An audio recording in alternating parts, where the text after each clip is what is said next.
Ahojte, dnes si pripravíme pletenky z kysnutého cesta. Z jedného cesta si urobíme sladké aj slané. Potrebovať budeme kilo preosiatej múky, polohrubej. Dala som tam trošku cukru, trošku soli. Teraz si pridám 600 ml vlažného mlieka. Mlieko má takú teplotu, aby zbytočne nebolo horúce, pretože by vám nevykysli kvasnice. Kocku droždia si iba takto rozdrvím. Pridám si 100 g rozpusteného masla. Teraz pridám 2 celé vajíčka.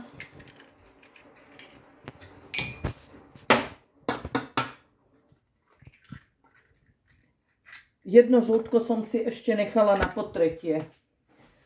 Cesto si teraz dám vymiesiť do kuchynského robota hákom.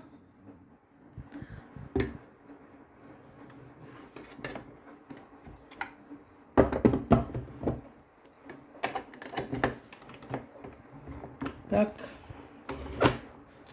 Z tohto množstva vám vyjde približne 16 kusov pleteniek. Z toho urobím 8 sladkých a 8 slaných. No, myslím, že cesto už je vymiesené dobre.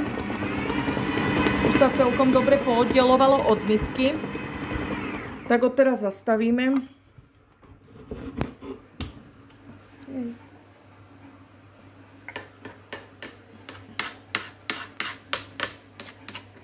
Takto pripravené cesto si pod utierkou nechám kysnúť asi tak hodinu. Tak, trošku si toto ešte pripravím. Toto dáme dolu.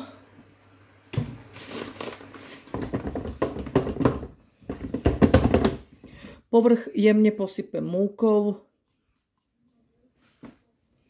Prekryjem utierkou.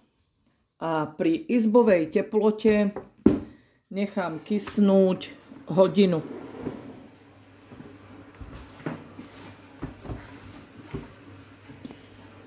Než sa bude cesto kysnúť, tým, že som hovorila, že budeme robiť pletenky sladké aj slané, pripravím si makovú náplň. Mám 100 g maku aj s cukrom.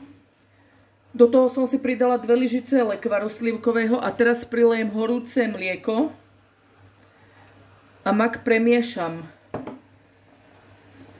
aby bola plnka taká kašovitá. Do takto pripravenej plnky, kto chcete, môžete si nastrúhať napríklad aj trošku citrónovej kvôry. Ja si ju nechám takto, pretože aj tým slivkovým lekvarom sa mi trošku ochutila, takže to mi tak stačí. Ale môžete tam dať buď tú citrónovú kvôru, alebo ešte štipku škorice. Teraz si počkám hodinu, než vykysne cesto a potom budeme pokračovať ďalej. Takže cesto po hodine vykyslo, teraz si ho preložím na pracovnú plochu potretú olejom.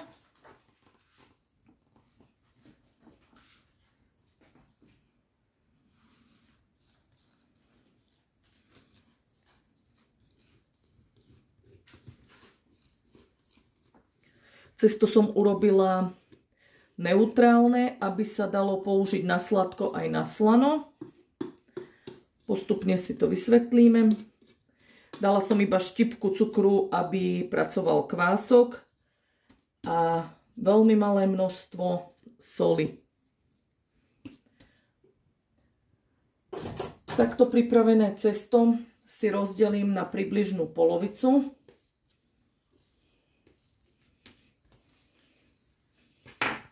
Trošku si premiesím ešte.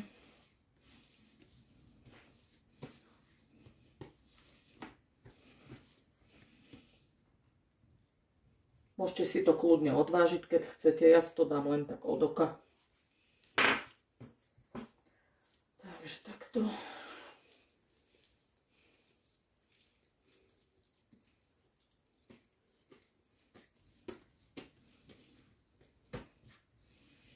No a túto druhú polovicu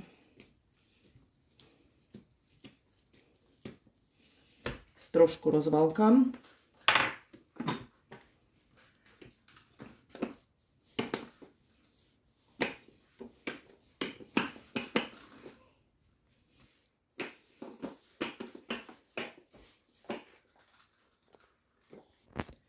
Cesto mám rozvalkané, teraz si naň navrstvím makovú plnku. Tu som si urobila zo 100 g maku mletého pomiešaného s cukrom. Potom som pridala 2 lyžice slivkového lekvaru a zaliala som to troškou horúceho mlieka a vymiešala na takúto kašovitú masu. Chvíľku som to nechala postáť, vtedy trošku mak tým, že sa zrniečka napijú, zhustne. Teraz takto rovnomerne roztriem na cesto. Vy si môžete použiť kľudne kakao, keď budete chcieť, alebo orechovú náplň, tvarohovú. Ja mám rada takúto makovú. Z tohto cesta potom urobím 8 kusov pleteniek. Takto keď mám poroztieraný mak, trošku sa z tej lyžice to obtrem. Dobre. Cesto si preložím.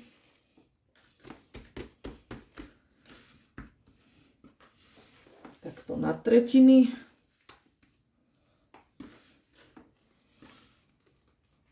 Trošku si založím kraj, aby mi mak nevytekal. A ešte rozvalkám.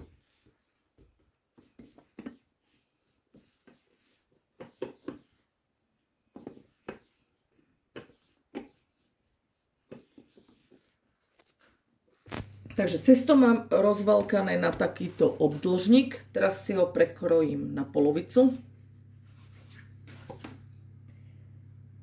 Znova každú časť na polovicu. A ešte urobím z každej časti 2 kúsky.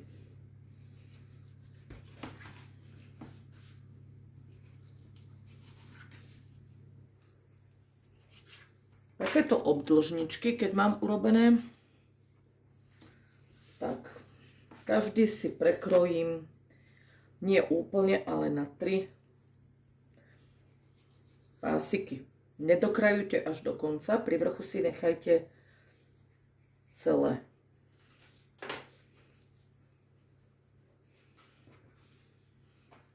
Takto pripravené cesto si spletieme do vrkoča. Tak klasicky. Jedna časť, druhá, cesto tretiu. Takto si to poprepletáte. Tu pri konci zoštipneme dokopy a trošku podstrčím na spodok. Túto časť, ktorú som nenakrajovala, si tiež môžem trošku založiť. Keď ten mak vyteká, to nevadí.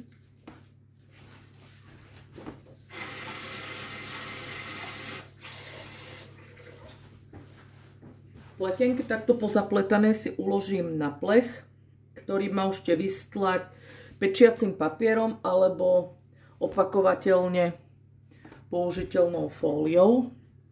Takže ešte raz si to ukážeme. Cesto takto na 3 prúžky.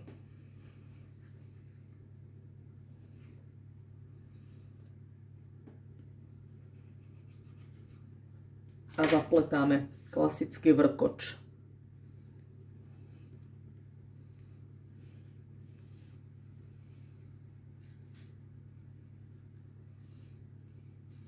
Pri konci spojíme, podložiť pod cesto a túto časť, ktorá zostala vlastne pevná, môžete tiež trošku podložiť.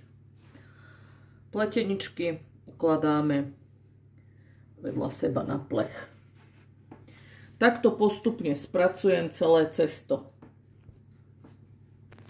Teraz nechám pletenky podkysnúť na plechu. No. Druhú časť cesta si znovu vyvalkám.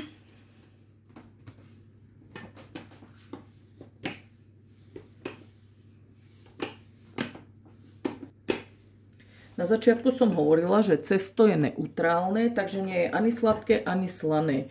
Teraz si toto cesto, ktoré chcem použiť na slano, posolím jemne. A mohli by ste si napríklad, kebyže chcete, aj dať nejakú slanú plnku. Niekedy dávam cesnak. Teraz ich chcem robiť iba také čisté slané. Alebo si môžete do nich zapracovať smaženú cibulku so slaninou. To už nechám na vás, ako sa rozhodnete. Teraz si cesto znovu poskladám, ako to predošle. V podstate som ho rozvalkala len preto, aby som ho jemne posolila.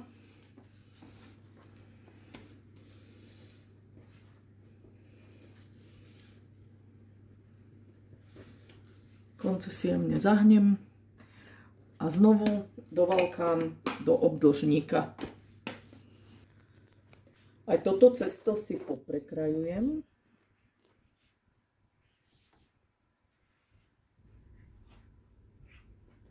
Tiež na 8 častí.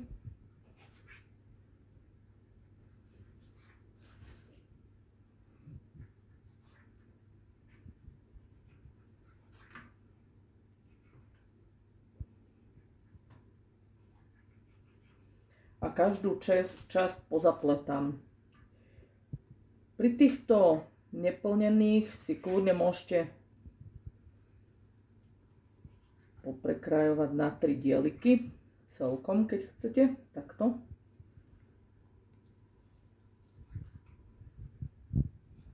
A zase zapletať ako klasický vrkoč. Tu nám prilepiť takto v strede a potom už len klasicky zapletať.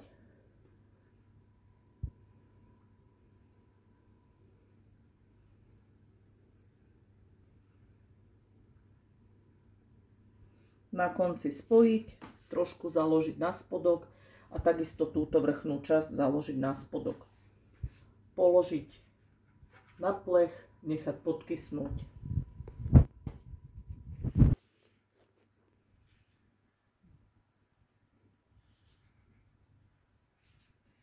Ja si to zase tak urobím ako pri tých makových, že som si vrch nechala nedokrojený a zapletám.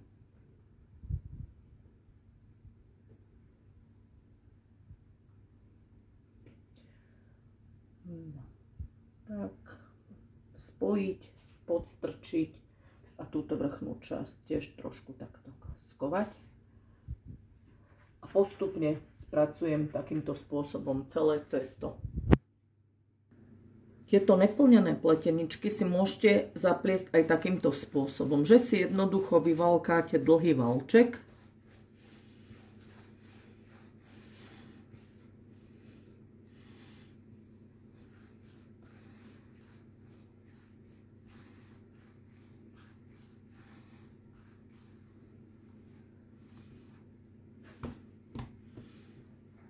To si preložím, uštipnem znova tento tretí, tuto prilepím a zapletám.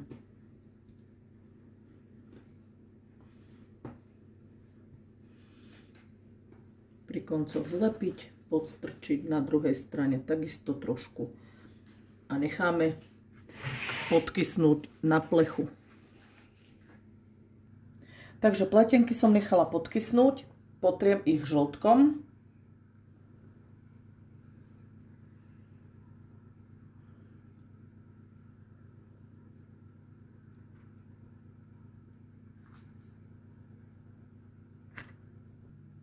Tieto slané si môžete posypať, ja neviem, rastcov, solou alebo čia semienkami, čiernym sezamom.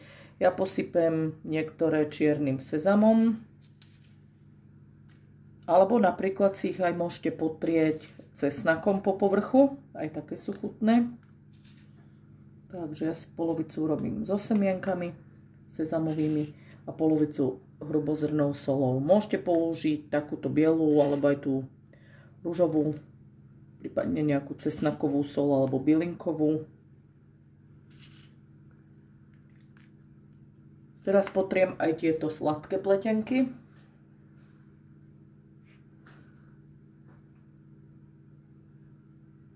Tie som si naschvál nechala nakoniec, aby sa mi potom na tie slané nedostal mak.